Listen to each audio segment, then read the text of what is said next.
bismillaah inta badan labada qof ee reer galbeedka ah marka ay isbaranayaan su'aasha salaanta xigtaa waxa ay noqotaa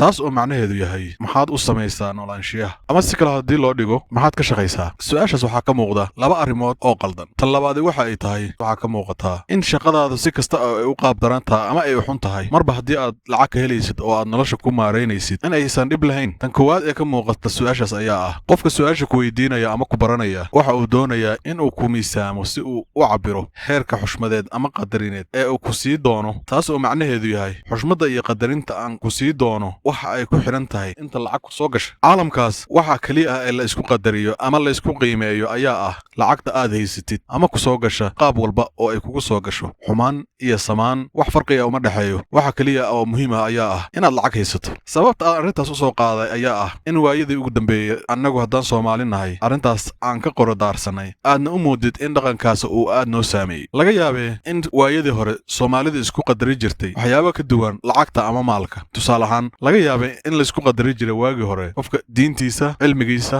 sharaftiisa qiimihiisa geesinimadiisa aftahanimadiisa deeqsinimadiisa xalaal quudadkiisa edebtiisa waxgaradnimadiisa dulqaadkiisa lagana yaabee in ay lacagtu ahayd mid ka mida waxyaabahaas aan soo sheegnay laakiin waayadan waxa kaliya ah ee la isku qadariyo ayaa noqday lacag uun waxaa laga yaabaa dadkii hore in aysan sharaftooda ku doorsan jirin malaayiin laakiin dadka hadda jira laga yaabay inay sharaftooda ku doorsadaan sentiyaal waxaan ogahay in dadka qaar ku doodi doonaan weligeed waxaa jiray dad naftooda khatar u geliya sidii lacag ay u heli lahaayeen haddana way jiraan laakiin waxa laga hadlayo ayaa ah nisbada waagigii hore jiri jirtay iyo nisbada maanta jirta farqiga u dhexeeya waxaa la dhihi karaa way boqol jibaarantay waxaana dhashay maanta dhaqan ah in si bulshadu kugu aqbasho ama xataa dadkaada iyo ahalkaadu ay ku aqbalaan ayna kuu qiimeeyaan ama kuu qadariyaan waa inaad lacagta daba ordaa lacagna heshaa meel alla meeshaad ka keenayso iyo qaab alla qaabkaad ku samaynaysid waxaa jira cadaadis kaaga imaanaya xagga bulshada ama xataa xagga ehelkaada iyo familkaada kaas oo kugu qasbaya in aad raadiso lacag laga yaabee in aadan u baahnayn